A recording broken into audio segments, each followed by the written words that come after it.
ఈ stake holders ఎవరు, వాళ్ళకి నోటీసులు పంపించండి, వాళ్ళకి ఆ షిప్ని సీజ్ చేయండి. నేను I want right a letter to home ministry. Amit Shah గారు లెటర్ రాద్దాం అనుకున్నాను. ఇది మోస్ట్ వల్నరబుల్ పోర్ట్. ఇది మ్యారిటైమ్ సెక్యూరిటీకి, నేషనల్ సెక్యూరిటీకి చాలా ఇబ్బందిగా ఉంది. ఇక్కడ కీ ఇన్స్టలేషన్స్ ఉన్నాయి. ఇక్కడ ఓఎన్జీసీ గ్యాస్ నిక్షేపాలు చాలా కీ ఇన్స్టలేషన్స్ ఉన్నాయి. తూర్పుగోదావరి జిల్లా అంతా, ఉమ్మడి తూర్పుగోదావరి జిల్లా అంతా కేజీ బేసిన్ ఉంది. ఒకప్పుడు ఉగ్రవాదులు మనం కూర్చోబెట్టి బాంబేలో పెద్ద నగరాల్లోకి రావాల్సిన అవసరం ఏం లేదు. హైదరాబాద్లో చూసాం, గోకుల్ చాట్ బండార్ లాంటి చోట కూడా వచ్చేసారు. ఇక్కడ వచ్చి ఒక 10 మంది ఉగ్రవాదులు వచ్చి ఎడాపెడిగా కాల్ చేస్తే దిక్కు లేదు. ఇక్కడ వాళ్ళు చనిపోవడానికి సిద్ధంగా ఉంటారు ఉగ్రవాదులు.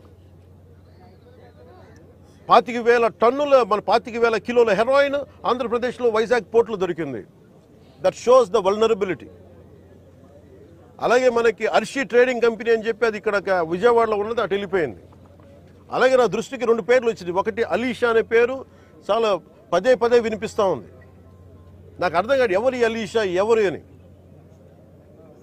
అలాగే ఇందాక చూస్తే దాదాపు 16 కంపెనీలు ఉన్నాయి. ఇందాక మనకి కొండబాబు గారు కూడా నేను ఒకటే చెప్తా ఉన్నాను, మనోహర్ గారికి కానీ సుధీర్ గారికి కానీ మేమందరం కూర్చోబెట్టి ఇందాక మనం బోట్లు వెళ్తాం మాట్లాడుకున్నట్టు, it is not about one individual.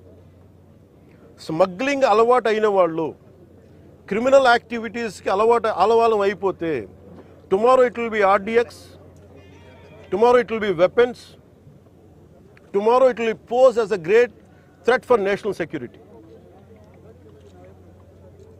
చేతులు కాలేక ఆకులు పట్టుకున్నట్టు ఉంటుంది.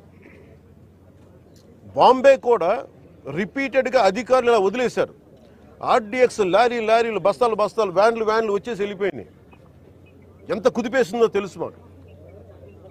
సో అందుకని ఇలాంటి ఇంకా ఆగాలి, ఇలాంటివి చెప్పాలనేది నేను ముఖ్యమంత్రి గారి దృష్టికి ఆల్రెడీ చెప్పాను నేను. సో మేము ఆ క్రమంలోనే ముఖ్యమంత్రి గారి ఆదేశాల మేరకు మేము కూర్చోబెట్టి క్యాబినెట్ మీటింగ్స్లో మేము కూర్చొని మాట్లాడుతున్నాం. దీని మీద చాలా కఠినమైన చర్యలు తీసుకోవాలి. అలాగే పీడీ యాక్ట్ పెట్టాలని పెట్టుకున్నాం.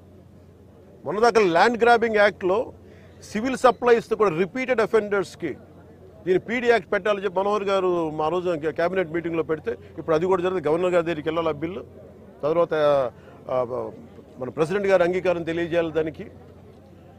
ఈ లోపు అన్ని వచ్చిన తర్వాత చేద్దాం అనుకునే లోపు ఇప్పుడు చూస్తే ఇంత మొత్తంలో పట్టుబడ్డప్పుడు మాకు ఖచ్చితంగా దీన్ని ప్రజల దృష్టికి తీసుకెళ్లాలి దీన్ని. ఎందుకంటే ఒకవైపు ఫీజు రీఎంబర్స్మెంట్లకి డబ్బులు లేవు, పథకాలకి చేయడానికి కింద మీద పడుతున్నాం, రోడ్లు గుంతలు పూడ్చడానికి డబ్బులు లేవు.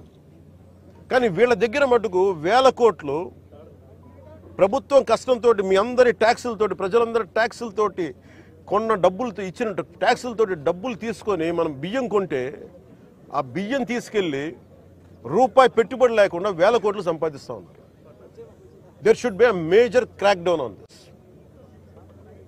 దీనికి మన భేదం లేదు. దీనికి అధికారులు కాదు, పొలిటికల్ వ్యవస్థ కాదు, ఎవరైనా సరే ఇది చాలా స్టర్న్ యాక్షన్ అయితే తీసుకోవాలి.